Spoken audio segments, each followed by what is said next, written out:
how to install Docker on Windows 11. So that is what I'm going to show you guys in this super quick and easy tutorial. So let's get into it.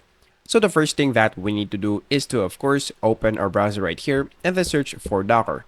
Now, once you search for Docker right there, you will see this first website. So all you have to do is to click on that.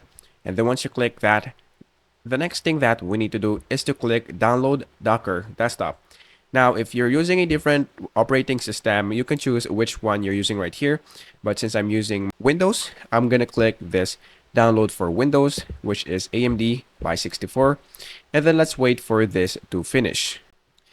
And then once it is done, just click Open File right here. And then once it is done, just click OK right there.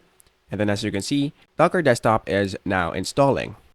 And then once it is done, as you can see, we need to close and restart our PC. So all you have to do is to do that. And then once you do that, Docker will now be automatically installed in your Windows 11. So that is basically it. That is how to install Docker on Windows 11.